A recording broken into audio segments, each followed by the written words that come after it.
खुशामदीद ख़वातीन हज़रात, आपके प्रोग्राम कानूनी मशवरे में एक बार फिर हाज़िर है आपके मेज़बान इमरान शेख। मेरे साथ तशरीफ़ रखते हैं साजिद मुस्तफ़ा सॉलिसिटर। हस्ब मामूल आपके इमिग्रेशन के जो तमाम क्वेश्चंस हैं उनका आंसर देने की कोशिश करेंगे। ख़ास तौर पे जो आजकल नई जो चेंजेस आती जा रही हैं, कुछ चेंजेस अप्रैल में मतवक्को हैं, कुछ दिसंबर में कुछ आई हैं, जनवरी में भी कुछ फ्यू चेंजेस आई हैं। लेकिन जिस तरह जैसा चेंजेस आती जाएंगी साथ साथ हम आपको अपने प्रोग्राम्स के ज़रिए इनसे आगाह करते रहेंगे। आप अपने कॉल्स कर सकते हैं हमें। फ़ोन नंबर आप स्क्रीन पर देख सकते होंगे। जो भी आपके इमिग्रेशन के वाले से, टीएस पीबीएस पॉइंट सिस्टम के वाले से या ह्यूमन राइट्स के वाले से कोई भी क्वेश्चन हो तो इंशाअल्लाह ताला पूरी कोशिश करेंगे कि हम दोनों ज़ात मिल के जो है आपके सवालों के जवाब दें। साहिब साहब, इससे पहले क्योंकि कॉल शुरू करें, बिल्कुल ब्रीफली जो अप्रैल में जो चेंजेस आ रही हैं, आप थोड़ा सा ब्रीफली बताइएगा कि वो क्या चेंजेस हैं और किस तरह अफेक्ट करेंगी इमिग्रेंट्स को। इमरान साहब, जो अप्रैल के अंदर चेंजेस आ रही हैं उसके अंदर अपील के राइट्स के मतलब बहुत बड़ा इशू है कि अपील के राइट्स को जो है वो ख़त्म कर दिया जाए। सिर्फ़ और सिर्फ ह्यूमन राइट्स की बेसिस पर अपील हो सकेगी, लेकिन अभी अंडर कंसिडरेशन है, ये फाइनल नहीं हुआ। इसके अलावा दूसरी इम्पोर्टेंट जो बात है वो नेशनैलिटी की है।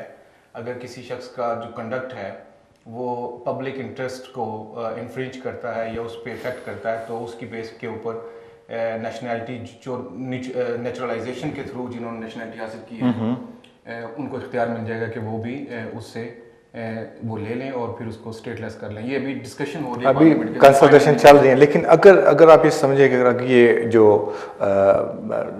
लेजिस्लेशन है ये अगर अप्रूव हो जाती है तो डेफिनेटली ये बड़ा सिग्निफिकेंट होगा इमिग्रेंट्स के हवाले से और काफ़ी फैटल होगा उनके राइट्स के ऊपर। क्या कहते हैं? बिल्कुल ये आपकी बात दुरुस्त है। अमेरिका में एक 1987 के करीब कुछ इस तरह का टाइम था जब एक केस आया था जिसके अंदर ये डिस्कस किया गया था कि आया किसी शख्स को स्टेटलेस कर देना ये एक प्रोपोर्शनेट किस्म की पनिशमेंट है कि नहीं है। तो उसके अंदर उन्होंने कहा था कि ये जो है कि किसी को स्टेटलेस कर दिया जाए ये एक बिल्कुल मुनासिब पनिशमेंट नहीं है, हाईली डिस्प्रोपोर्शनेट है। तो वो तो उस वक्त आया था, तो वो भी इनको कंसिडर करना चाहिए ओबियसली। और ये जो बात है कि स्टेटलेस कर दिया जाए तो फिर उसके कोई राइट्स बाकी इसके अलावा बाकी यूएनओ के कुछ कन्वेंशन हैं, 2 कन्वेंशन हैं इसके ऊपर कि जो शख्स स्टेटलेस हो जाता है उसको वो स्टेटलेस होने की वजह से उसको उसके राइट्स जो है वो अंडर यूएनओ कंसिडर किए जाते हैं। जी। तो ये सारी चीज़ें अभी जो है अंडर कंसिडरेशन है, अभी फाइनल नहीं हुई। बिल जो है अभी पार्लियामेंट के अंदर डिस्कस हो रहा है। हम एक्सपेक्ट करते हैं कि इसके ऊपर बड़ी डिटेल किस्म की डिबेट होगी और ये बिल ऐसे ही जो है वो पास नहीं हो जाएगा, अप्रूव नहीं हो जाएगा और इसके ऊपर पूरी डिटेल डिस्कशन के बाद ही कुछ एक लेजिस्लेशन आएगी। तो hope for the best. Let's take our calls. वालेकुम अस्सलाम। जी भाई साहब, मेरे को सवाल पूछने का है। जी मेरे भाई। हाँ जी, मैंने 2005 में इधर आया था। मैं 2005 में इधर आया था और मैंने ह्यूमन राइट के ऊपर अप्लाई किया हुआ है। ठीक है। तो उन्होंने अभी पिछले 10 दिनों के अंदर मेरा केस के ऊपर रिफ्यूज कर दिया। आपको राइट ना, अच्छा पिछले साल जनवरी के अंदर मेरे को केस का हेयरिंग हुआ था। तो मेरे को जज ने ये बताया था कि अगर हम कुछ नहीं करेंगे, अगर आपका जवाब देंगे होम ऑफिस में पिछले 15 दिनों के अंदर, पिछले दिसंबर के अंदर उन्होंने केस का रिफ्यूज कर दिया और राइट ऑफ अपील दिया मेरे को। तो मेरे को उन्होंने पकड़ लिया, फिर हमने अपील कर मेरे को छोड़ दिया लोगों ने। तो अभी वो लोग वो अपील भी किया, उसके बाद वो क्या हो सकता है, क्या दे सकते हैं या नहीं दे सकते? अपील आपकी पेंडिंग है अभी? हाँ, अपील तो वो पहली है। तो उसकी हेयरिंग हो चुकी है, मतलब हेयरिंग हो गई है या अभी हेयरिंग भी बाकी है? क्या हुआ? हेयरिंग, जो अपील के ऊपर हेयरिंग होती है ना, जब आप कोर्ट में जाके पेश होते हैं। पहली दफा तो हेयरिंग हुई थी ना। हाँ। तो उन्होंने जज ने मेरे को ये बताया था कि हम कुछ नहीं करते, आपका डिसीजन देंगे होम ऑफिस। ठीक है। होम ऑफिस आपको वीजा देंगे तो आपका नसीब, अगर नहीं दिखा तो राइट ऑफ अपील मिलेगा। ठीक है। उन्होंने राइट ऑफ अपील दिया है मेरे को। अच्छा, अभी क्या होगा? ओके। जहाँ तक मुझे आपका क्वेश्चन समझ में आया, अगर आपको राइट ऑफ अपील मिल गया तो डेफिनेटली आप अपील में आते हैं और कोर्ट जो उसका फैसला करती है। और अगर आप उससे एडवांस स्टेज के ऊपर हैं, इनके कोर्ट के अंदर हेयरिंग भी हो चुकी है और कोर्ट ने रिवर्ट कर दिया है back to the home office, तो अब होम ऑफिस ने कोर्ट की फाइंडिंग्स की रोशनी में, कोर्ट की डायरेक्शंस की रोशनी में उसको डिसाइड करना है और ये भी देखा जाएगा कि आपके पास क्या एविडेंस है। तो डिपेंडिंग ऑन दिस सिचुएशन, मुझे आपकी सिचुएशन काफ़ी पॉजिटिव नज़र आ रही है। जी नेक्स्ट कॉल लेते हैं। हेलो। हेलो, अस्सलाम वालेकुम जी। वालेकुम अस्सलाम। जी राजा इफ्तिखार बात कर रहा हूँ। मुझे भैया आपसे 2 क्वेश्चन करने थे। जी राज एक साहब। तो ये कि मैं यहाँ पे 9.5 साल से हूँ। ठीक है। मेरे 10 इयर्स कंप्लीट हो रहे हैं 16 अगस्त को। 16 अभी अक्टूबर मैंने को। इन बिटवीन, क्योंकि मेरा वीजा खत्म हो रहा था फरवरी में, मैंने एंटरप्रेन्योर किया जो कि मैं जनरली बिजनेस कर रहा हूँ। कब आपने फाइल किया है? अक्टूबर में? मैं नहीं जी, दिसंबर में। दिसंबर में फाइल किया, ठीक है। जी उन्होंने अभी इंटरव्यू कॉल किया। एक तो सर मुझे उसके लिए थोड़ी सी आपकी इन्फॉर्मेशन चाहिए थी कि इंटरव्यू में किस टाइप का वो होता है या क्या। ठीक क्योंकि है, मेरा HR का बिजनेस ठीक हो गया। और दूसरी चीज कि मेरा इंडेफिनेट, जिस तरह मैंने बताया 10 साल मेरे पूरे हो रहे हैं अगस्त में, तो मैं अपने बच्चों का, अगर जब ये वीजा लग गया था, मैं उनका डिपेंड करके, दोनों बच्चे यहीं पे पैदा हुए थे, तो वो अभी इस वक्त पाकिस्तान में है, तो उनका वापस वीजा वो करवा के आके तो उनका डायरेक्ट नेशनैलिटी के लिए अप्लाई करूंगा या उनकी रजिस्ट्रेशन होगी डायरेक्ट? ठीक है, क्योंकि मेरा अगस्त में जब इंडेफिनेट हो जाएगा तो उसके ठीक है। बाद बात करूं। मैं इसमें पहले सवाल का मैं आपको जवाब देता हूँ, दूसरे सवाल का साजिद साहब देंगे। जहाँ तक आपके इंटरव्यू का ताल्लुक है कि इंटरव्यू में क्या क्वेश्चन हो सकते हैं, डेफिनेटली आपने बताया कि आप जेन्युइनली बिजनेस कर रहे हैं, तो आपके जो इंटरव्यू में इसी से रिलेटेड क्वेश्चंस होंगे कि आप एक्चुअली बिजनेस क्या कर रहे हैं, आपके पास पोटेंशियल क्या है, आपकी क्वालिफिकेशन क्या है, एक्सपीरियंस क्या है, किस बेसिस पे आपने ये बिज़नेस शुरू किया है, फंड्स आपने कैसे अरेंज किए हैं, आपकी मार्केट क्या है, कहाँ पे आप ये इसको मार्केट कर रहे हैं, आप उसमें सेल्स कैसे बढ़ाएंगे, आप उसको पब्लिसिटी कैसे करते हैं, आपके पास स्टाफ क्या है, आपकी फोरकास्ट क्या है कि आप अगले 10-5 साल में आप कहाँ पे अपने आप को देखते हैं, आप जो इन्वेस्टमेंट है वो किस तरीके से करेंगे, किस किस मद में करेंगे। तो एक्चुअली जो आपका बिजनेस प्लान है ना, जो आपने अपने एंटरप्रेन्योर वीज़ा के साथ लगाया होगा, उसको आपने अच्छे तरीके से इसको गो थ्रू करना है ताकि आपको पता हो कि आपकी एक्चुअल फोरकास्ट हैं क्या, और फिर आपकी थोड़ी सी बैकग्राउंड क्या है, फंड्स आपने अरेंज कैसे किए हैं, उनको यूटिलाइज कैसे करें। ये इन्हीं से रिलेटेड क्वेश्चन होंगे, इसके अलावा क्वेश्चन नहीं होंगे। जहाँ तक नेशनलिटी का ताल्लुक है, साहिब साहब इसका जवाब देंगे कि आप बच्चों के लिए इनको नेशनलिटी डायरेक्ट अप्लाई करेंगे या बच्चों के लिए, चूंकि आपने बताया कि बच्चे आपके अभी पाकिस्तान के अंदर हैं, ये बात आपने नहीं बताई कि वो यहाँ पर यूके के अंदर वीज़ा लगवा कर कब आए थे। ये तो उन्होंने बताया कि यूके में वो पैदा हुए हैं। यूके में अगर वो पैदा हुए हैं तो वो कह रहे हैं वो वापस आ जाएंगे, वापस आ जाएंगे, वो वापस आ जाएंगे। अगर वो जब आपका इंडेफिनिट हो जाए उसके बाद आप अप्लाई कर सकते हैं उनकी नेशनलाइजेशन के लिए और नेशनैलिटी के लिए, और उससे पहले जो है वो आप अप्लाई नहीं कर सकते। क्योंकि दूसरी इंपॉर्टेंट बात इसके अंदर ये भी कंसिडर होगी कि आपका जो पार्टनर है वो यूके के अंदर कब आए थे। अगर आपके पार्टनर जो हैं वो जुलाई 2012 के बाद में आए थे तो फिर उनका भी इंडेफिनेट होना ज़रूरी है बच्चों को इंडेफिनेट अप्लाई करवाने के लिए। और अगर वो उससे पहले आए थे तो फिर एक आप ही अगर इंडेफिनेट आपको मिल जाता है 10 इयर्स की बेस के ऊपर, तो फौरी तौर पर आप उसकी बेस पे बच्चों की नेशनलिटी अप्लाई कर सकते, क्योंकि बच्चे यहाँ पे पैदा हुए हैं और आप इंडेफिनेट लीव पर हैं, तो इसकी बेस के ऊपर अप्लाई कर सकते हैं depending on your circumstances regarding your partner as well. जी थैंक यू राज। जी नेक्स्ट कॉल लेते हैं। हेलो। हेलो, अस्सलाम वालेकुम। वालेकुम अस्सलाम। जी मैं मती जावेद बात कर रहा हूँ ओल्डम से। जी जावेद। मैंने एक क्वेश्चन पूछना था कि मेरी मदर इन लॉ हैं, वो आई थी 2 साल पहले विजिट वीजा पे। तो ये था कि वो उनका आना, पहले भी वो आती रही हैं लेकिन इस दफा वो आई थी। मेरी एक सिस्टर इन लॉ है, उनकी थोड़ी मेंटल हेल्थ का जो है ना वो इशू था, तो इन्होंने फिर इसी को बेस रख के ना तो एक लोकल सोलिसिटर के थ्रू इन्होंने स्टे के लिए केस डाला हुआ था। तो वो इस तरह हुआ कि वो तो होम ऑफिस ने तो रिफ्यूज कर दिया था, वो टायर 1 ट्रिब्यूनल में गया, फिर उधर से भी रिफ्यूज हुआ। फिर इस तरह से हुआ है कि वो थोड़ा सा उनकी जो डेट थी ना, वो जो नेक्स्ट जो अपर ट्रिब्यूनल में था, आई थिंक वो डेट इनसे कोई मिस हो गई, वे कुछ पढ़ नहीं सके। तो वो अभी मैं पूछना चाहता हूँ कि अभी वो क्या कुछ हम आगे इस पे कुछ कर सकते हैं? कितना अर्सा हो गया है उनकी डेट को गुजरे हुए, कितना अर्सा हो गया? इसके हवाले से कुछ बता दें अगर कुछ। नहीं जावेद साहब, डेट गुजरे हुए कितना अर्सा हो गया अपर ट्रिब्यूनल की? असल में वो मेरे ख्याल से को 5 दिन का था। असल में उन्होंने नीचे ये भी लिखा हुआ था कि अगर पाकिस्तान से जो करेंगे वो 28 दिन उनके लिए टाइम होता है। नहीं, तो मेरी बात आप समझे नहीं, कितना अर्सा हो गया है वो डेट गुजरे हुए? ये तकरीबन मेरे ख्याल से अभी 12 से 15 दिन हो चुके हैं। 12 से 15 दिन, ये टाइम इतना ज़्यादा नहीं है। आप उसकी जो भी जायज़ वजूहात हैं वो वजूहात बता के कोर्ट से एक्सटेंशन ऑफ टाइम के लिए अप्लाई कर सकते हैं। अगर कोर्ट ये समझती है कि आपके केस के अंदर पोटेंशियल मौजूद है और आपके केस में अंदर बेसिक जो है वो एक ऐसी चीज़ है कि उसको डिसाइड होना चाहिए, मेरिट्स के ऊपर उसको डिसाइड होना चाहिए, तो ये प्रोसीजर जो आपने जो लैप्स किया है उसको वो ओवरलुक कर सकते हैं। तो ये आपके ऊपर डिपेंड करता है कि आप उसकी क्या वजूहात बयान करते हैं। आप ज़रूर अपील करें और कोर्ट से रिक्वेस्ट करें कि आपका टाइम जो है एक्सटेंड किया जाए और इसको जो है वो कंडोन किया जाए, डिले को कंडोन किया जाए। कोर्ट इसको कंडोन कर सकती है। 10-15 दिन का जो डिले है वो अगरचे के ज़्यादा है, लेकिन फिर भी आप उसको एक्सप्लेन कर सकते हैं। मेरी पूरी आपसे ये रिक्वेस्ट है कि आप ज़रूर अपील करें।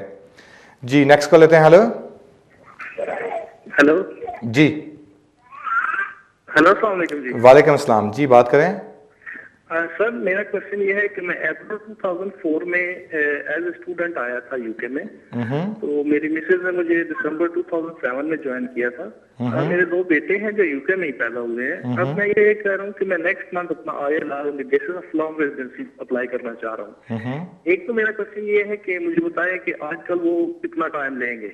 दूसरा क्वेश्चन ये है कि मैं अगर अपनी मिसेज का FLR और बच्चों का साथ करता हूँ तो उनके कितने चांस है, क्योंकि मैं अभी भी स्टूडेंट हूँ और मेरी मिसेज मेरी स्टूडेंट डिपेंडेंट है और हमारे वीजे भी नेक्स्ट मंथ 31 मार्च को एक्सपायर हो जाएंगे। ठीक है, 31 मार्च को एक्सपायर होने का मतलब ये है कि अगर आप अप्रैल में आपके 10 ईयर्स पूरे होते हैं तो आप उससे 28 डेज पहले तो अप्लाई कर सकते हैं। तो आप तो डेफिनेटली क्वालिफाई करते हैं ILR के लिए। जहाँ तक मिसेज का ताल्लुक है, साहिद साहब आप बताएंगे कि क्या सिचुएशन है। जहाँ तक मिसेज का आपका ताल्लुक है, सबसे पहले उन्हें एप्लीकेशन करनी पड़ेगी कि जो ही आप एप्लीकेशन करेंगे 10 ईयर की बेस के ऊपर कि आप यूके के अंदर लॉफुली 10 ईयर आपने गुजारे हैं, जिसके अंदर 28 डेज जो हैं वो कंडोन भी हो जाते हैं अगर ओवरस्टे हो जाए या गैप आ जाए 2 एप्लीकेशंस के अंदर। एनीवे, जब 10 ईयर्स आपने गुजारे उसकी बेस पे आपने इंडेफिनेट अप्लाई किया तो आपकी पार्टनर पहली दफ़ा अप्लाई करेंगी on the basis of A partner of a person who is settled in the UK.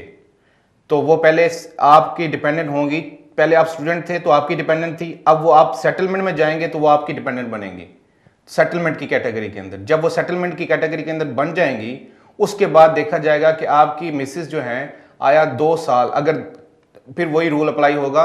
अगर जुलाई से पहले से आई हुई हैं, 9 जुलाई 2012 से पहले, उससे पहले के आई हुई हैं, तो फिर 2 साल अगर उन्होंने यहाँ पे गुजार दिए हैं तो जो ही वो सेटलमेंट आपकी डिपेंडेंट बनेगी सेटलमेंट के अंदर, उसके बाद वो इंडेफिनेट की एप्लीकेशन कर सकती हैं। जी, जहाँ तक आपका क्वेश्चन है टाइम के वाले से, तो इसमें 18 वीक का जो है अप्रॉक्सीमेट टाइम इसमें लग सकता है इस एप्लीकेशन के अंदर मिनिमम जो है। जी, नेक्स्ट कॉल लेते हैं। हेलो हेलो, अस्सलाम वालेकुम जी। वालेकुम अस्सलाम। हाँ जी, मैं एहसन बोल रहा हूँ लंदन से। जी एहसन जी, मुझे तकरीबन इस साल सितंबर में 10 साल पूरे हो जाएंगे। मैं स्टूडेंट वीज़े पे आया था और बीच में इस तरह हुआ, पहले मेरा केस जो है वो अपील पे किया और मैंने अपील विन की, लेकिन मुझे फिर उसके बाद उन्होंने कोई होम ऑफिस को मैं 2-3 दफ़ा लिखा भी, अभी तक उनको कोई जवाब नहीं आया मुझे। पहली बात, अब मेरे 6 महीने रह गए हैं, तो इस वजह से मुझे उन्हें लिखना चाहिए या मुझे वेट करना चाहिए? ठीक है, अपील विन किए हुए आपको 6 माह आ चुके हैं? नहीं, तकरीबन 1.5 साल हो चुका है। अपील विन किए हुए 1.5 साल हो चुके हैं आपको? जी जी, 1.5 साल हो चुका है। उसके बाद मैंने 2-3 दफ़ा उन्हें लिखा, जी 2-3 दफ़ा मैंने उन्हें लिखा भी, तो वो अब कहते हैं कि लास्ट टाइम तुम वहीं पे हमें वो करो, अपने डॉक्यूमेंट भेजो। तो फिर मुझे किसी वकील ने बताया कि तुम 4-5 महीने और वेट करो क्योंकि तुम्हारे 10 साल पूरे होने वाले हैं। नहीं, मैं डिसएग्री करूंगा इस प्रीवियस ओपिनियन से। देखिए, 1.5 साल का अरसा एक बहुत तवील अरसा है। इतना अरसा वो लोग नॉर्मली नहीं लगाते, होम ऑफिस या सेक्रेटरी ऑफ स्टेट इतना अरसा नहीं लगाते। मैक्सिमम जो है 3 से 6 महीने का टाइम, 6 महीने भी बहुत ज़्यादा है। अगर आप 6 महीने एक्सीड कर जाते हैं तो आपका काम बनता है कि आप उनको रिमाइंडर भेजें, और वो रिमाइंडर पे जवाब नहीं देते आप उनको प्री एक्शन प्रोटोकॉल लेटर भेजिए। अगर उस पर भी वो रिस्पॉन्स नहीं करते तो आप उनको हाई कोर्ट में ले जाइए, जुडिशियल रिव्यू फाइल कीजिए ताकि मामले को एक्सपीडाइट कीजिए। आपके पास कोर्ट की एक प्रॉपर जजमेंट ऑर्डर मौजूद है जो कि आपकी फेवर में है। उसके बावजूद अगर आपको रिलीफ नहीं मिल रहा, अगर आपको वीज़ा ग्रांट नहीं करते without giving any cogent reason, तो ये डेफिनेटली एक ज्यादती है जो कि जिसको कि आपको एटलीस्ट एक्सेप्ट नहीं करना चाहिए कि आप टाइम अपना वेस्ट करें। जहाँ तक कि अब आपका सितंबर में 10 ईयर्स पूरे हो रहे हैं, अभी आप ये भी श्योर नहीं है कि आपके वीज़े की क्या पोजीशन है। ये भी पॉसिबल है कि उन्होंने आपको डॉक्यूमेंट सेंड कर दिए हैं और आपको मिले ना हो, और वो आपका वीज़ा भी अभी ख़त्म हो चुका हो जो उन्होंने आपको ग्रांट किया हो। तो आपके लिए बहुत ज़रूरी है कि फौरी तौर पर किसी वकील से रब्ता करें और इमीडिएट और एक्सपीडाइट करते हुए प्रोसेस को अपने स्टेटस के बारे में इंफॉर्मेशन है। आपकी रहनुमाई के लिए बताता चलूँ कि आप इसके साथ साथ section 7 of data protection act एक एप्लीकेशन इन पर्सन भी डाल सकते हैं, जिसके मुताबिक आप अपने केस के मतलब तमाम इन्फॉर्मेशन होम ऑफिस से मंगवा सकते हैं। होम ऑफिस बाउंड है 40 डेज़ के अंदर आपको ये तमाम इन्फॉर्मेशन देने के लिए। तो अगर आपको दूसरे रास्ते से कोई इन्फॉर्मेशन नहीं मिलती तो एटलीस्ट आप इस रास्ते से ज़रूर लीजिए और इस मामले में मज़ीद डिले बिल्कुल ना कीजिए। जी नेक्स्ट कॉल लेते हैं। हेलो हेलो, अस्सलाम वालेकुम। वालेकुम अस्सलाम। जी, मुझे इंक्वायरी करनी थी कि मेरी शादी यहाँ पर हुई थी और मैं यहाँ की सिटीजन हूँ, लेकिन जो मेरे स्पाउस हैं वो स्टूडेंट थे। उनका वीज़ा एक्सपायर हो चुका है और पासपोर्ट भी एक्सपायर हो चुके हैं और इस फेब में 1 साल हो जाएगा शादी को। हमने केस डाला था शादी की बेस पे और वहाँ से रिफ्यूज होके वापस आ गए कि उन्होंने कोई ज्यादा तो नहीं, रिफ्यूजल में कुछ बड़ी बात तो नहीं की, जस्ट ये कहा है कि 2 साल पूरे होने चाहिए अगर आप इस्लामिक शादी को वो नहीं मानते, रजिस्ट्रेशन पहले आप करवाएं। ठीक है, रजिस्ट्रेशन करवाने जहाँ भी जाते हैं वो कहते हैं कि वैलिड पासपोर्ट होना चाहिए, डॉक्यूमेंट्स लेकर आए। ठीक है, करेंगे। नंबर तो जब केस दोबारा आया भेजा है तो उन्होंने नो राइट ऑफ अपील दिया था। सोलिसिटर ने कहा था कि जुडिशरी रिव्यू करवाते हैं। जुडिशरी रिव्यू वैसे अपील के लिए उनसे जब परमिशन के लिए लेटर भेजा तो उसका अभी तक कोई आंसर बैक नहीं आया। तकरीबन 2 से 3 महीने हो गए हैं और मैंने थोड़ा केस इसलिए होल्ड करवा लिए लिस्टर को कह के कि जुडिशरी रिव्यू हम अगर साल बाद दोबारा जब 2 साल होंगे हमारी शादी को तो फिर हम प्रूफ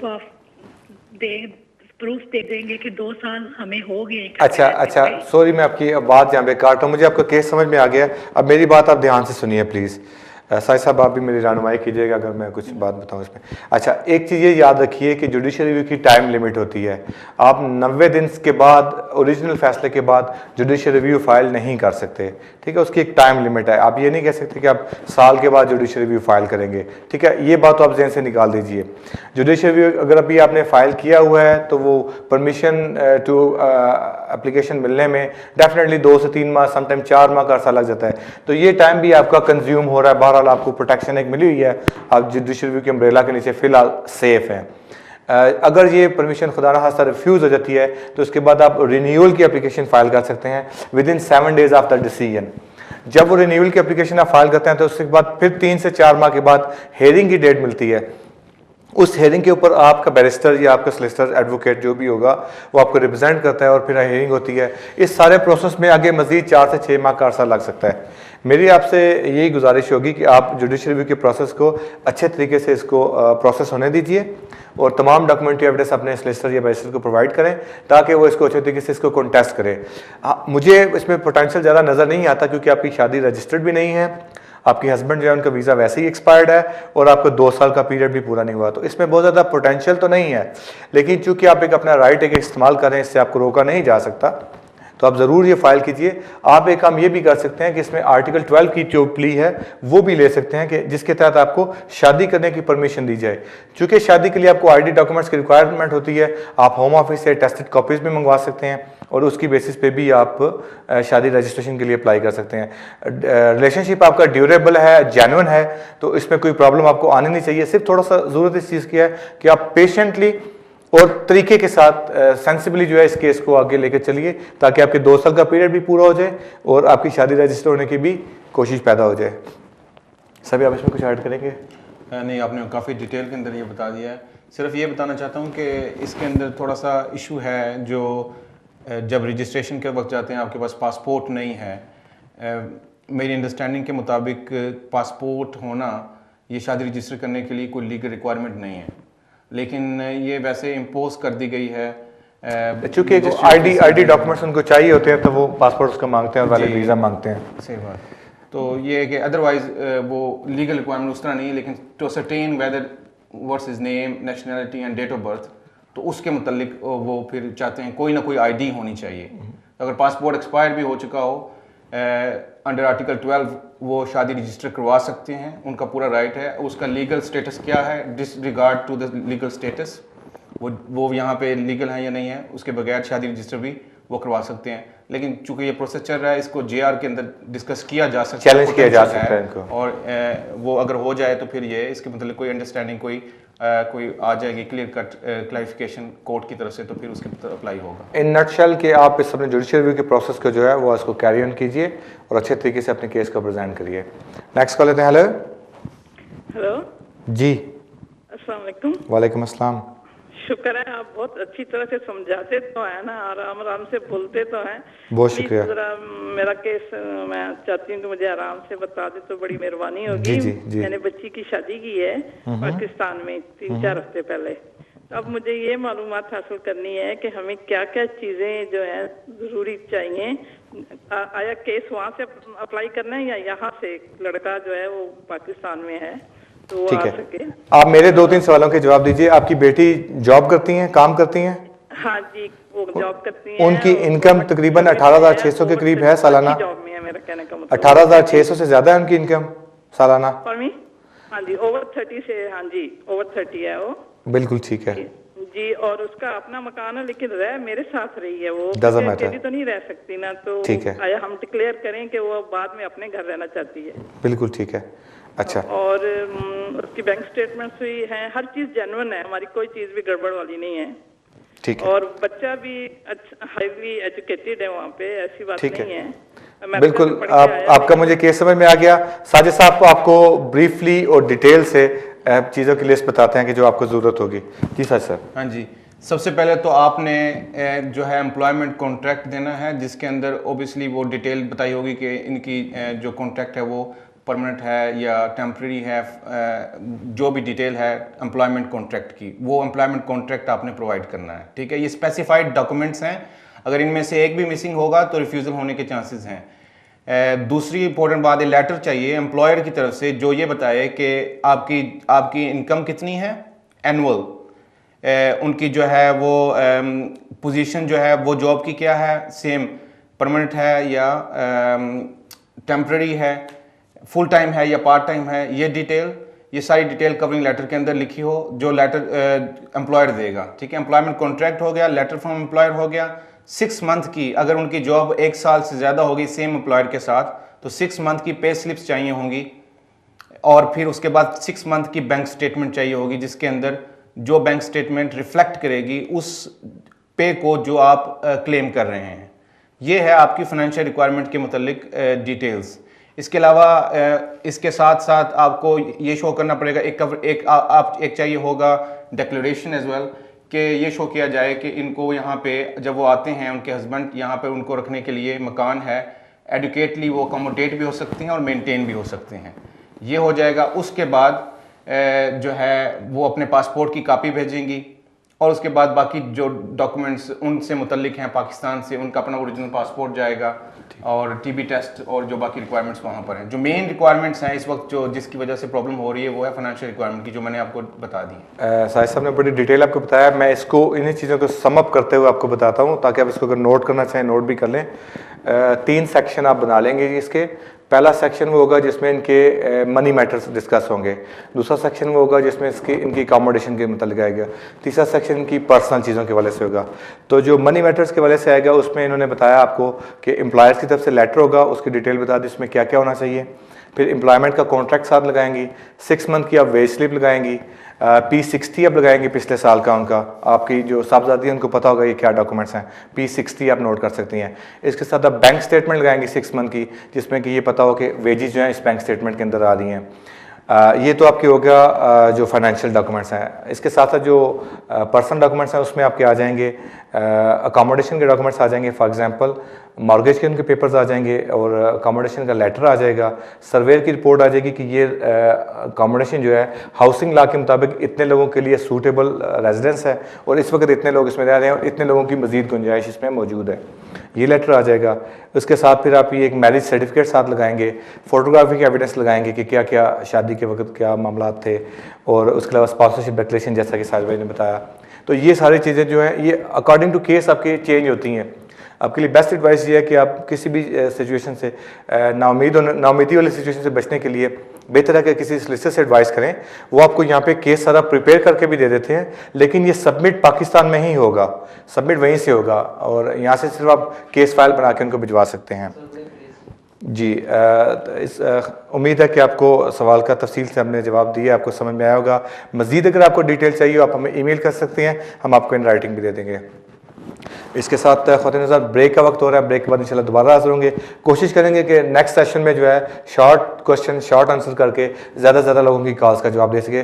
तो आप ज़रूर कॉल करें, हम नेक्स्ट सेशन में आपको ज़्यादा जल्दी रिस्पॉन्स देने की कोशिश करेंगे। Stay tuned with us, thank you. Welcome back ख़वातीन हज़रात, प्रोग्राम का दोबारा आगाज़ करते हैं, कॉल का सिलसिला दोबारा शुरू करते हैं। Next collar please. Hello hello hello, अस्सलाम वालेकुम। वालेकुम अस्सलाम। जी अब्दुल अहद बात कर रहा हूँ, एक क्वेश्चन पूछना चाहता था। जी अब्दुल अहद। जी असल में मैं इधर पोस्ट स्टडी वर्क परमिट पे मैं रह रहा हूँ इस कंट्री में, और मेरे बीवी और बच्चे भी हैं मेरे साथ। तो मैं असल में क्वेश्चन ये पूछना चाहता था, क्योंकि जाहिर बात है वो कुछ आगे की जो एक्सटेंशन वगैरह हैं वो काफ़ी डिफिकल्ट हो गया है। तो असल में जो मेरी वाइफ है वो जो है थोड़ा सा वो चाहती है कि वो वापस नहीं जाना चाहती है। बेसिकली उसके सारे रिलेटिव उसके बहन भाई इसी कंट्री ठीक है, क्वेश्चन पे आइए प्लीज, क्वेश्चन पे आइए। उसका जी क्वेश्चन पे आइए, क्वेश्चन क्या है आपका? जी मेरा क्वेश्चन ये है कि वो जो मैंने थोड़ा सा पढ़ा था इमिग्रेशन एक्ट है 317, क्या उसके तहत हम मेरी वाइफ कोई एप्लीकेशन इधर डाल सकती है अपने बहन भाइयों की इनकी बेस के ऊपर के उसका वहाँ पे पीछे आई मीन टू से उधर कोई भी नहीं है। असल में पाकिस्तान में हमारी जो है ना वो लव मैरिज हुई थी, तो मैं जो है ना मैं अपने मैं आपकी बात समझ गया, मैं आपकी बात समझ गया। ये एक्चुअली है, आप बात कर रहे हैं पैराग्राफ 276 ADE सब पैराग्राफ 6, जिसके तहत अगर पीछे कोई टाइज बाकी ना रह जाएं तो फिर वो यहाँ पे और यहाँ पे इनके टाइज हों तो उसकी बेसिस के ऊपर आप एप्लीकेशन करते हैं। आप ये एप्लीकेशन कर तो सकते हैं, ये इमिग्रेशन रूल्स के तहत भी आती है और आप उसके अलावा भी इसको आर्टिकुलेट के तहत भी इसके साथ लिंक अप कर सकते हैं। लेकिन ये बात याद रखिएगा कि इसके लिए आपको बहुत स्ट्रॉन्ग किस्म की एविडेंस की ज़रूरत पड़ेगी। अगर आपके पास ये तमाम एविडेंस मौजूद है तो आप ज़रूर ये एप्लीकेशन फाइल कीजिए, लेकिन इससे पहले सोलिसिटर को ज़रूर कंसल्ट कीजिए, क्योंकि वही आपके हालात देख के आपको बता सकते हैं कि क्या वाकई आपके हालात इस कानून के ऐन मुताबिक हैं या नहीं है। जी नेक्स्ट कॉल लेते हैं। हेलो हेलो हेलो, अस्सलाम वालेकुम। वालेकुम सलाम। यार मेरे को 2 क्वेश्चन मालूम करने थे, जल्दी जल्दी। हाँ तो सर मेरी बेटी जो है ना 18 साल की है, होने वाली है, हो गई है। मैं अप्रैल में शादी करने जा रहा हूँ पाकिस्तान, तो वो आके कब अपने हस्बैंड के लिए वो अप्लाई कर सकती है? और सितंबर में यूनिवर्सिटी जाएगी और अभी मैं उसके नाम से ना छोटा सा एक टेकवे लेना चाह रहा हूँ, तो उसके लिए वो कब तक के अप्लाई कर सकती है? देखिए आपका क्वेश्चन बड़ा मिक्स है क्वेश्चन है। बहरहाल एक बात है कि 18 साल से कम उम्र की तो जाहिर सी बात है कि शादी यहाँ पे रिकग्नाइज नहीं होगी। तो अगर 18 साल की उम्र से बाद की शादी है तो शादी के फ़ौरन बाद यहाँ पे आके वो अप्लाई कर सकती हैं अपने हस्बैंड के लिए, एज लॉन्ग एज उनके पास जो है फंड्स अवेलेबल हैं। मेंटेनेंस अगर वो 18,600 पाउंड पर एनम जो है वो शो करने की अहलियत रखती हैं तो वो अप्लाई स्ट्रेट अवे कर सकती हैं। जहाँ तक बिजनेस का ताल्लुक है तो वो एक इंटायरली डिफरेंट मैटर है। आप अगर उनके नाम पे कोई बिजनेस करना चाहते हैं या वो कोई बिजनेस करना चाहती हैं तो डेफिनेटली वो कर सकती हैं। अगर उनके ऊपर कोई स्टूडेंट लोन वाला है तो वो ये ध्यान रखिए कि अगर आप 21,000 से ज़्यादा की आपकी इनकम होगी तो आपको वो 5 ईयर्स से पहले जो आपको लोन रीपे करना होगा। ये थोड़ी सी चीज़ें आप ध्यान रखिएगा। ये इतने शॉर्ट आंसर नहीं है कि आपको टीवी प्रोग्राम के ऊपर दिए जा सकें। You need proper advice from your concern solicitor please.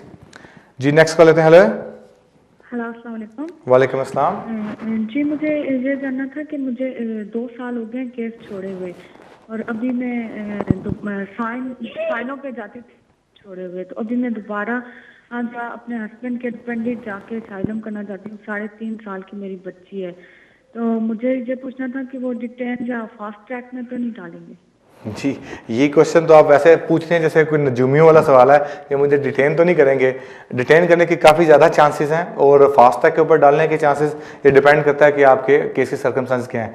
तो अगर आप, क्योंकि आपको पता है कि असाइलम का जो भी क्लेम है वो इन पर्सन जाके होता है और स्क्रीनिंग के ऊपर ही वो डिसाइड करते हैं कि आपके केस के अंदर पोटेंशियल है या नहीं है। अगर आप ज़्यादा अरसे से यहाँ पर रह रही हैं तो बहरहाल पॉसिबिलिटी हो सकती है कि आपको डिटेन किया जाए, लेकिन अगर आपके सर्कमस्टांसेस डिफरेंट है, फॉर एग्जांपल आपके बच्चों की कुछ सिचुएशन है या बैक होम में कुछ ऐसी प्रॉब्लम है, तो ये कुछ कहा नहीं जा सकता कि आपको वाकई डिटेन किया जाएगा या नहीं किया जाएगा। कुछ एक्सेप्शंस होती हैं जो जिनकी वजह से ना तो वो डिटेन कर सकते हैं और ना फास्ट ट्रैक पे लगा सकते हैं, जिनके अंदर ये है कि अगर आपकी फैमिली है तो फैमिली को आम तौर पर वो डिटेन नहीं करते हैं। कोई किसी को डिजीज़ है इन्फेक्शियस तो उसको वो डिटेन नहीं करते हैं। इसी तरह फास्ट ट्रैक में भी एक्सेप्शंस है, एज के वजह से भी वो डिटेन नहीं करते और जो है वो फास्ट ट्रैक पर नहीं लगाते। लेकिन जब तक आपके हालात से हम पूरे तरीके से वाकफ़ नहीं होते, हम आपको ये एडवाइस नहीं कर सकते कि आप जाके साइलम क्लेम करें और आप डिटेन नहीं होंगी। तो आपको चाहिए कि आप किसी प्रॉपर सोलिसिटर से फुल अपने सर्कमस्टांसेस दे के एडवाइस करके फिर ही साइलम क्लेम कीजिए, उसके बगैर ना कीजिए। जी नेक्स्ट कॉल लेते हैं। हेलो हेलो, अस्सलाम वालेकुम। वालेकुम अस्सलाम। भाई मेरा नाम अरशद है, मेरे 2-3 क्वेश्चन हैं। जी अरशद। मुझे रिसेंटली अभी डेफिनेट मिला है, तो मैंने अपने फैमिली को स्विच करवाना है। तो मैंने एक बेटा मेरा 18 साल से बड़ी उम्र का हो गया और एक मेरी छोटी बच्ची है और एक मेरी वाइफ है। तो मुझे ये पूछना था कि मैंने इनको किस तरीके से स्विच कराना और कौन से फॉर्म्स यूज करने हैं इनके लिए। ठीक है जी सर। 18 साल एक बच्चे को हो गए हैं, बाकी बच्ची छोटी है, एक वाइफ भी है। यहाँ पे इंडेफिनिट इनका हो चुका है। वाइफ इनकी इधर ही है। जी जी, वाइफ इधर ही हैं। तो अब डिपेंड करता है सेम सर्कमस्टांसेस। अगर उनकी वाइफ जो यहाँ पे यूके के अंदर आई हैं जुलाई 2012 से पहले आई हुई हैं और 2 साल उन्होंने यहाँ पे गुजार लिए हैं आपके साथ, तो वो इंडेफिनिट अप्लाई करेंगी, सेट एम इस्तेमाल करेंगी। ठीक है।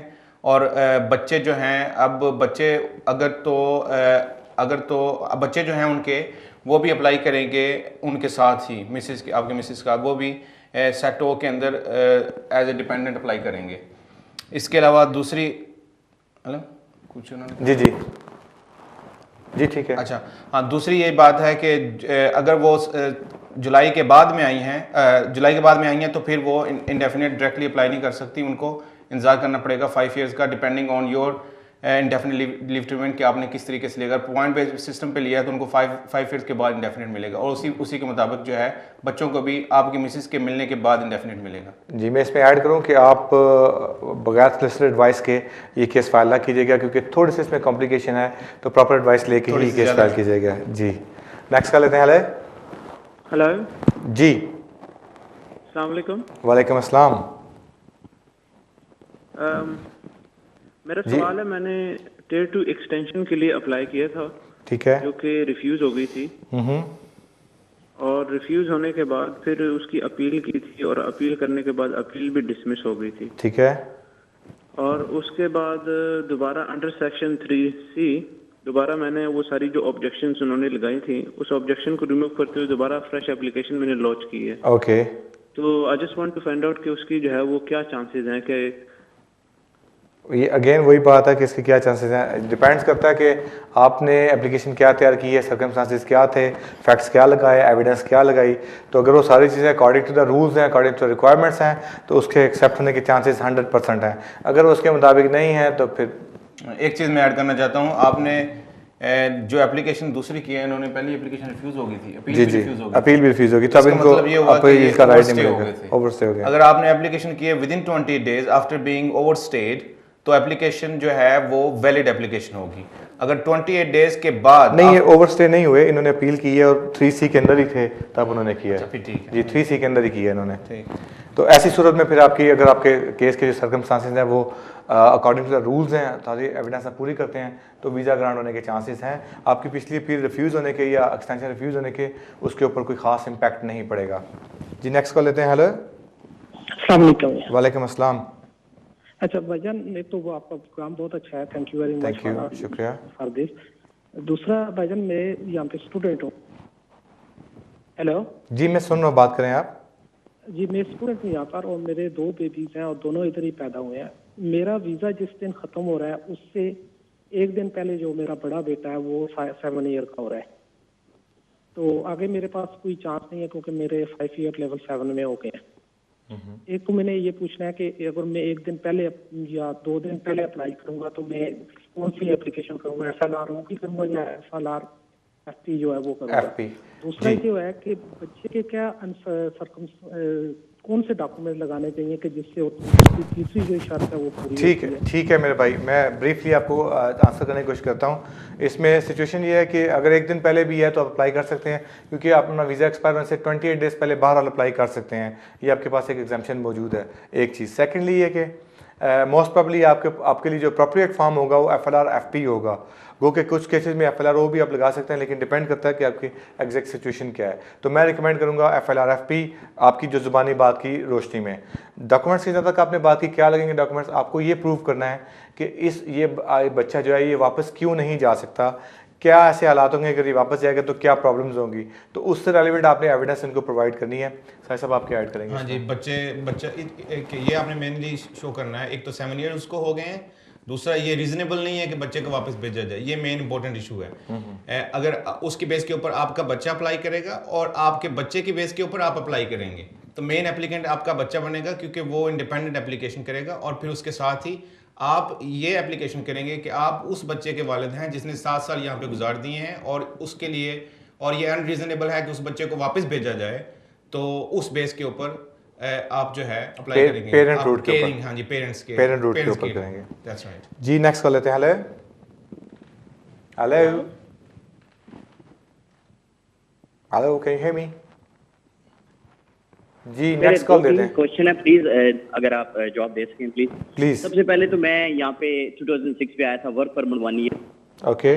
उसके बाद मैंने 2008 में फार्म अप्लाई किया विच इज रिफ्यूज, एंड उसके बाद मैंने फ्रेश एप्लीकेशन डाली 2010 में, लेकिन अगस्त में मैं डिटेन हो गया था 6 मंथ। लेकिन मेडिकल रीजन पे, अनलॉफुल डिटेंशन मेडिकल रीजन पे उन्होंने मुझे रिलीज किया, जिसकी मुझे अनलॉफुल कंपनसेशन में मिली 25,000 पाउंड।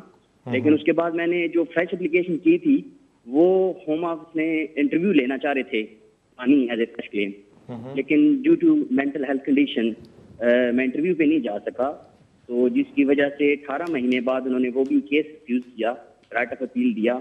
कोर्ट में भी मैंने विटनेस स्टेटमेंट नहीं दी क्योंकि due to my medical condition, तो फिर कोर्ट से भी रिफ्यूज हो गया। अभी जो है अपर ट्रिब्यूनल की अपील डाली हुई है, तो वो उसका जवाब देखते हैं। क्या होप कि कोई अच्छा आ जाए, लेकिन चांस तो लगते तो नहीं है।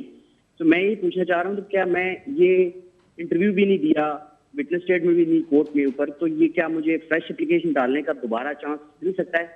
और दूसरा क्वेश्चन ये है कि जो 5 साल का आज वेबसाइट पे देखा था कि 5 साल जो इलीगल हो गए यहाँ पे, उनको कुछ पे देने की सोच रहे हैं, ये इस तरह का कुछ कानून है कि नहीं है? ठीक है, जहाँ तक स्टे देने की बात है तो जब तक इज़्ज़त माब थेरेसा में है यहाँ पे है तो 5 साल स्टे को तो आप भूल ही जाएं फिलहाल।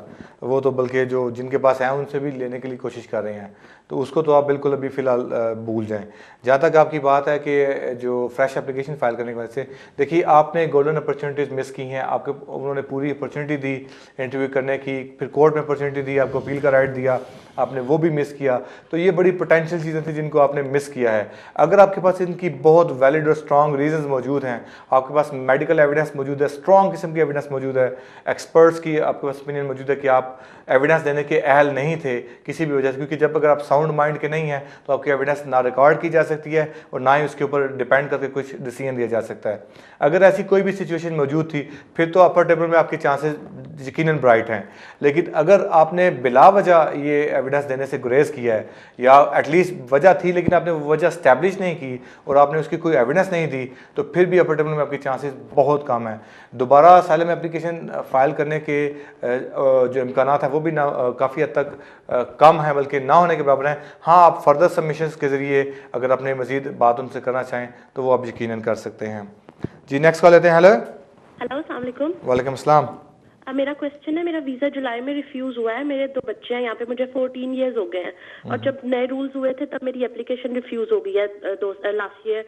मेरा क्वेश्चन है, मेरे लिए क्या पॉसिबल्स हैं चांसेस, और मैं रिपोर्टिंग के लिए जाती हूँ एवरी 2 मंथ्स ना, तो मुझे क्या इन्फोर्समेंट के एक्शन का वेट करना होगा कि मुझे कोई नई एप्लीकेशन करना पड़ेगी? प्लीज़ मुझे डिटेल में क्वेश्चन का आंसर दे दीजिए। जी, आपने इतना जनरल सा क्वेश्चन किया है, बहरहाल साहिब कोशिश करें क्या इसका जवाब देते हैं आप? जी, एक अरसा तो इनको काफ़ी हो गया, 14 साल बताया जी, हो गए। हाँ जी, रिपोर्टिंग पे जा रही हैं, रिपोर्टिंग के लिए जा रही हैं, लेकिन उसके अलावा कुछ सर्कमस्टांसिस क्लियर नहीं है। इनके हस्बैंड की क्या पोजीशन, उनका स्टेटस क्या है, अगर वो यहाँ पे हैं या बैक होम पे हैं, इनके लिंक्स पाकिस्तान के या इंडिया से जहाँ से वो है, टाइज कहाँ पर है, यहाँ पर हैं, उसके मुताबिक आपको फौरी तौर पर कोई ना कोई एप्लीकेशन कर देनी चाहिए, क्योंकि आप वल्नरेबल हैं। आपका अगर एप्लीकेशन रिफ्यूज़ हो गई, आप रिपोर्टिंग पे जा रही हैं, एनी टाइम जब भी उनकी पोटेंशियली वो समझते हैं कि अभी उनके पास जगह है और उनकी फ्लाइट है, उनकी फिजिबिलिटी, उनके लिए फिजिबिलिटी वो कर सकते हैं रिपोर्ट आपको, तो एनी टाइम आपको डिटेन भी कर सकते हैं, रिपोर्ट भी कर सकते हैं। लेकिन फिर मैं ये कहूँगा कि आपके पूरे सर्कमस्टांसेस मुझे क्लियर नहीं, इसलिए मैं उसके मतलब 100% आपको जवाब नहीं दे सकता। आपको चाहिए किसी सोलिसिटर से रब्ता करें जो आपके सारे सर्कमस्टांसेस के मुताबिक आपको जवाब दे। आप एप्लीकेशन कर सकती हैं, जैसे इमरान भाई ने पहले जिक्र किया था 276 ADE के मुताबिक भी, प्राइवेट लाइफ के मुताबिक, और बाकी जो आपके यहाँ पे लिंक्स हैं उसके मुताबिक, depending on your circumstances, but आपको एप्लीकेशन करनी ज़रूरी है। नेक्स्ट कॉल लेते हैं। हेलो अस्सलाम वालेकुम। वालेकुम अस्सलाम। इमरान भाई दोबारा से आया हूँ। असल में मेरी लाइन कट गई थी। मेरी बेटी ऑलरेडी 18 साल की हो चुकी है, जिसकी शादी करने जा रहा हूँ मैं। तो मैं हम लोग यहाँ पे किराए पे रहते हैं, बेटी मेरे साथ ही रहती है। आया उसको अलग किराए पे घर लेना पड़ेगा या क्या कुछ करना पड़ेगा? आने के बाद वो कब अप्लाई करे? देखिए, एक बात ये याद रखिए कि आपको अकोमोडेशन ये बताना है कि आपके पास अकोमोडेशन अवेलेबल है, चाहे वो आप एक्सक्यूज मी, चाहे वो आप किराए पे घर लें, चाहे वो मॉर्गेज करें, चाहे आपके घर में ही अगर एक्स्ट्रा अकोमोडेशन मौजूद है तो वो उसमें भी कर सकते हैं। सिर्फ यह कि आपको उनको परमिशन देनी होगी कि आपको एक कमरा या 2 कमरे इस्तेमाल करने की इजाज़त है। तो आपको सिर्फ अकोमोडेशन प्रोवाइड करनी है, वो किसी भी तरीके से हो सकती है, कौंसल का भी रेजिडेंस हो सकता है। तो वापस आने के फ़ौरन बाद आप अप्लाई कर सकते हैं, उसके लिए कोई अरसा नहीं है कि आप 6 माह या साल के बाद करेंगे। वहाँ से भी अप्लाई कर सकते हैं, मेरे ख्याल में अगर वो सारी डॉक्यूमेंटेशन अप्लाई तो डेफिनेटली वहीं से होगा, अप्लाई तो पाकिस्तान से ही होगा, लेकिन चूंकि डॉक्यूमेंटेशन आपने यहाँ से प्रोवाइड करनी है तो डॉक्यूमेंटेशन आप उनको प्रोवाइड करें, तो जितनी जल्दी आप करना चाह रहे हैं आप कर सकते हैं, as long as you got all the relevant documentary evidence. तो आप इसके ऊपर अच्छे तरीके से कंसल्ट करके जरूर करिएगा। अकोमोडेशन मैं फिर रिपीट कर दूं, कोई भी अकोमोडेशन हो, रेंट पे हो, परमिशन में हो, लीज में हो, मॉर्गेज में हो, सब चलेगा। एक बंदे की अकोमोडेशन करने के लिए अप्रोप्रिएट जगह चाहिए according to the housing law, that is the only requirement for accommodation. जी नेक्स्ट कर लेते हैं। हेलो हेलो, वालेकुम सलाम भाजी। वालेकुम सलाम जी। भाजी मेरा क्वेश्चन ਸੀਗਾ, ਮੈਂ 2 ਸਾਲ ਪਹਿਲਾਂ ਆਪਣਾ ਕੇਸ ਲਾਇਆ ਸੀਗਾ ਇੱਥੇ ਜੀ। ਇਹ ਮੇਰੇ ਜਿੱਦਾਂ 2 ਬੇਬੀਆਂ ਬ੍ਰਿਟਿਸ਼ ਆ, ਮੇਰੀ ਵਾਈਫ ਵੀ ਬ੍ਰਿਟਿਸ਼ ਆ। ਤੇ ਯੂਰਪੀਅਨ ਲਾਅ 'ਚ ਕੇਸ ਲਾਇਆ ਸੀਗਾ ਤੇ ਮੈਨੂੰ 3 ਕੁ ਮਹੀਨਿਆਂ ਬਾਅਦ ਉਹਨਾਂ ਕੰਮ ਦੀ ਪਰਮਿਸ਼ਨ ਕਰ ਸੀ। ਫਿਰ ਉਹਨਾਂ ਮੇਰੇ ਕੋਲ 6 ਮਹੀਨੇ ਦਾ ਟਾਈਮ ਲਿਆ ਸੀਗਾ। ਅੱਛਾ। ਕਿ ਆਪਣੀਆਂ ਫੋਟੋ ਘੱਲ ਤੇ 6 ਮਹੀਨਿਆਂ 'ਚ ਤੈਨੂੰ ਪਰਮਾਨੈਂਟ ਰੈਜ਼ੀਡੈਂਸ ਕਾਰਡ ਘੱਲਾਂਗੇ ਉਹਨਾਂ ਕਿਹਾ ਸੀਗਾ, ਪਰ ਸਾਲ ਤੋਂ ਉੱਪਰ ਹੋ ਗਿਆ ਜਿੱਦਾਂ, ਉਹਦਾ ਕੋਈ ਜਵਾਬ ਨਹੀਂ ਸੀ ਆਇਆ। ਫਿਰ ਮੇਰੇ ਵਕੀਲ ਨੇ ਮੇਰੀ ਬੇਬੀਆਂ ਦੇ ਤੇ ਮੇਰੀ ਵਾਈਫ ਦਾ ਪਾਸਪੋਰਟ ਵਾਪਸ ਮੰਗਾ ਕੇ ਫਿਰ ਉਹਨੇ ਨਵੀਂ ਫਾਈਲ ਲਾਈ ਜਿਹਦੇ 'ਚ ਕੁਝ ਫੀਸ ਆ 578 ਪਾਉਂਡ ਇਹਨਾਂ ਦੀ ਇਮੀਗ੍ਰੇਸ਼ਨ ਦੀ। ਜੀ FLRO ਦੀ ਫੀਸ ਹੈ। ਹਾਂਜੀ, ਮੈਂ ਇਹ ਪੁੱਛਣਾ ਸੀਗਾ ਕਿ ਉਹਦੇ ਵਿੱਚ ਕਿੰਨਾ ਕੁ ਟਾਈਮ ਲੱਗ ਜਾਊਗਾ, ਕਿ ਉਹਦੇ 'ਚ ਕੇਸ ਆਪਣਾ ਹੋ ਜਾਊਗਾ ਕਿ ਕਿੰਨਾ ਕੁ ਟਾਈਮ ਲੱਗੂਗਾ? ਠੀਕ ਹੈ। ਇਹ ਬੱਚੇ ਤੁਹਾਡੇ ਆਪਣੇ ਨੇ ਜਾਂ ਤੁਹਾਡੀ ਵਾਈਫ ਦੇ ਪਹਿਲੇ ਦੇ ਬੱਚੇ ਨੇ? ਨਹੀਂ, ਇੱਕ ਮੇਰਾ ਇੱਕ ਪਹਿਲਾ ਹੈ ਜੀ। ਅੱਛਾ, ਇੱਕ ਤੁਹਾਡਾ ਤੇ ਇੱਕ ਪਹਿਲਾ। ਠੀਕ ਹੈ। ਜਿਹੜੀ FLRO ਦੀ ਐਪਲੀਕੇਸ਼ਨ ਦੀ ਤੁਸੀਂ ਗੱਲ ਕੀਤੀ ਨਾ, ਇਹ ਯੂਰਪੀਅਨ ਦੇ ਤਹਿਤ ਨਹੀਂ ਆਉਂਦੀ, ਇਹ ਆਪਣੇ UK ਦੇ ਇਮੀਗ੍ਰੇਸ਼ਨ ਰੂਲਸ ਦੇ ਤਹਿਤ ਹੀ ਆਉਂਦੀ ਹੈ। ਤੇ ਤੁਸੀਂ ਇਹ ਗੱਲ ਜ਼ਹਿਨ 'ਚ ਕੱਢ ਦਿਓ ਕਿ ਤੁਹਾਡੀ ਯੂਰਪੀਅਨ ਦੀ ਐਪਲੀਕੇਸ਼ਨ ਹੈ। ਠੀਕ ਹੈ। ਤੁਹਾਡਾ ਜਿਹੜਾ ਹੁਣ ਨਵੀਂ ਐਪਲੀਕੇਸ਼ਨ ਕੀਤੀ ਗਈ ਹੈ ਹਿਊਮਨ ਰਾਈਟਸ ਦੇ ਬੇਸਿਸ ਤੇ ਫਾਈਲ ਕੀਤੀ ਗਈ ਹੈ। ਇਹਦੇ ਵਿੱਚ ਮੇਨ ਚੀਜ਼ ਇਹ ਕਿਹਾ ਗਿਆ ਹੈ ਕਿ ਤੁਹਾਡੇ ਜਿਹੜੇ ਬੱਚੇ ਦੇ ਨਾਲ ਤੁਹਾਡੇ ਪੈਰੈਂਟਲ ਰਿਸਪੌਂਸਿਬਿਲਿਟੀ ਔਰ ਤੁਹਾਡਾ marital status with your wife, ਇਹਨਾਂ ਦੀ ਬੇਸਿਸ ਦੇ ਉੱਤੇ ਐਪਲੀਕੇਸ਼ਨ ਫਾਈਲ ਕੀਤੀ ਗਈ ਹੈ। ਇਹਦੇ ਚਾਂਸਿਸ ਬਹੁਤ ਜ਼ਿਆਦਾ ਨੇ, ਅਗਰ ਅੱਛੀ ਕੀ ਐਪਲੀਕੇਸ਼ਨ ਫਾਈਲ ਕੀਤੀ ਗਈ ਹੈ ਤਾਂ ਇਹ ਜ਼ਰੂਰ ਐਕਸੈਪਟ ਹੋਣੀ ਚਾਹੀਦੀ ਹੈ। ਇਸ ਵਾਸਤੇ ਤੁਸੀਂ ਬਿਲਕੁਲ ਬੱਲੇ ਬੱਲੇ ਕਰਨ ਵਾਸਤੇ ਤਿਆਰ ਰਹੋ ਜੀ। Next call. Hello hello, can you hear मी? नहीं जी, मूड नहीं है इनका। दूसरी कॉल लेते हैं। हेलो अस्सलाम वालेकुम। वालेकुम अस्सलाम। सर जी, मैंने ये पूछना था कि मुझे 8 साल हो गए इस कंट्री में आए हुए जी। वीजा पे आया था मैं, और लास्ट ईयर मैंने 2012 में शादी की थी। ठीक है। तो यूरोपियन के साथ, तो अभी मुझे वीजा मिला 5 साल का। तो क्या मैं ये लॉन्ग टर्म रेजिडेंसी पे जाके इसके साथ वो कर सकता हूँ अपना इंडेफिनेट अप्लाई, या नहीं कर सकता हूँ? यही पूछना था। ठीक है जी सर। जी साजिद भाई। बिल्कुल कर सकते हैं आप। आपकी जो रिक्वायरमेंट है 10 इयर्स की बेस पे वो ये है कि 10 इयर्स लॉफुली आपने कंटिन्यूसली लॉफुली आपने UK के अंदर गुजारे हों। तो अगर चाहे आप यूरोपियन वीज़े के अंदर आप आते हैं तब भी आप अप्लाई कर सकते हैं, क्योंकि आपने लॉफुली इस मुल्क के अंदर रेजिडेंस की रिक्वायरमेंट पूरी की है, तो बिल्कुल कर सकते हैं। सिर्फ और सिर्फ अगर 28 डेज किसी एप्लीकेशन, 2 एप्लीकेशन के दरमियान में गैप आया या आप ओवर स्टे हो गए, वो डिसरिगार्ड हो जाएगा। बाकी अगर 10 ईयर आपने यहाँ पे गुजारे हैं तो उसकी बेस के ऊपर किसी भी कैटेगरी के अंदर लॉफुली आपने गुजारे हैं तो आप एंटाइटल हैं, बिल्कुल एंटाइटल हैं। जी नेक्स्ट कॉल लेते हैं। हेलो, वीज़ा अप्लाई किया है तो मेरा इंडेफिनेट वीज़ा लग गया 10 साल की बेस पर। मेरी वाइफ पीबीएस डिपेंडेंट रही हैं पहले, तो मेरा क्वेश्चन ये है कि अब उनका कौन सा वीज़ा अप्लाई करना होगा? FLRM अप्लाई करना होगा? सम पीपल से कि आप सीधे सेटलमेंट के लिए अप्लाई कर सकते हैं, और उसमें भी कोई लोग कहते हैं कि सेटलमेंट M अप्लाई कर सकते हैं, और कोई कहता है कि सेटलमेंट O अप्लाई कर सकते हैं। तो kindly can you help me out for this? आपको चाहिए कि आप अप्लाई करें FLRM पर, इस बात पर कि पहले वो डिपेंडेंट थी PSW की, अब इंडेफिनेट आ जाए, फिर दोबारा विजिट आ जाए, इस तरह का रूट बन जाए कोई। मैं बहुत कंफ्यूज हूँ, मुझे समझ नहीं लग रही कि मैं उनको कैसे यहाँ बुलाऊँ ना। अच्छा अच्छा। और इनका जो जुडिशियल रिव्यू है, किसी ने अपील भी डाली हुई ना हाई कोर्ट में, शायद मार्च में डिसीजन आए, वो आपको कोई है इन्फॉर्मेशन तो वो भी बता दे। ओके चलिए बताता हूँ। Thank you so much. You welcome जी। आपने जिस तरह से सवाल पूछा ना, आपने इधर की सारी बातें इकट्ठी पूछ ली और उसको सारी बातों को सुन के, और फिर क्योंकि मैं रोज़ाना इनके साथ डील करता रहता हूँ, इसलिए शायद अपने एक्सपीरियंस से मैंने समझ लिया कि आपका सवाल क्या है एग्जैक्टली, आपकी सिचुएशन क्या है। जहाँ तक मुझे समझ आ रहा है आपकी बात सारी ये है कि आपकी सिचुएशन ये, आप ब्रिटिश नेशनल हैं, 7 साल से आप यहाँ पर रह रही हैं, अगर आप काम करती भी हैं, फुल टाइम भी काम करती हैं, 7 दिन भी करती हैं, तब भी जाके 18,000 के पास पहुँचती हैं आपकी इनकम थ्रेशोल्ड को आप फिर भी मीट नहीं कर सकती हैं। आपके हस्बैंड हैं वो अपनी कंट्री में बिज़नेस भी कर रहे हैं, आप ये देखना चाहती हैं कि अगर उनको यहाँ पे लाया जाता है तो वो कितनी देर उनको यहाँ पे रहना पड़ेगा, इंडेफिनिट लीव में कितना टाइम लगेगा और किस तरह चलेगा। सबसे पहले उनको 2.5 साल की लीव मिलेगी, 2.5 साल का वीज़ा मिलेगा। 2.5 साल के बाद उनको दोबारा एक्सटेंशन के लिए अप्लाई करना होगा, और उसके बाद 5 साल गुजरने के बाद वो इंडेफिनिट लीव के लिए अप्लाई कर सकते हैं। इंडेफिनिट लीव मिलने के, अभी जो कानून चल रहा है, इंडेफिनिट लीव मिलने के 1 साल बाद वो अप्लाई कर सकते हैं फॉर नेचुरलाइजेशन, यानी ब्रिटिश नेशनैलिटी के लिए। ये तो उनकी नेशनैलिटी तक की रूट हो जाती है। अगर आप बात करती हैं कि जी वो 1 साल में कितनी देर यहाँ पे रह सकते हैं और कितनी देर बाहर रह सकते हैं, ताकि अपना वो बिज़नेस भी अगर कंटिन्यू करना चाहें तो क्या होगा, आपने ये देखना है कि किसी भी सूरत में 1 साल में 180 दिन से उन्होंने ज़्यादा बाहर नहीं रहना, क्योंकि अगर वो रहते हैं बाहर तो वो आपके लिए प्रॉब्लम डाल सकती है एप्लीकेशन के अंदर, उनको इंडेफिनिट लीव नहीं मिलेगी। तीसरी चीज़, जो मोटी चीज़, सबसे इंपॉर्टेंट चीज़ बनती है, आपने बताया कि आपकी इनकम बन रही है 18,000 अगर आप पूरे 7 दिन काम करती। आपने साथ ये भी बताया कि आपके हस्बैंड भी वहाँ पे बिजनेस कर रहे हैं। अब अगर उनके बिजनेस की कोई इनकम है, उस बिजनेस की इनकम को भी आप ऐड कर सकती हैं अपनी इनकम के लिए। सो फॉर एग्जांपल आपकी इनकम 10,000 बनती है, बाकी इनकम अगर वो अपने बिजनेस से उठा सकते हैं तो दैट्स फाइन। सो आप दोनों इनकम्स को ज्वाइन करके उसकी बेस पे भी वो यहाँ पर आ सकते हैं।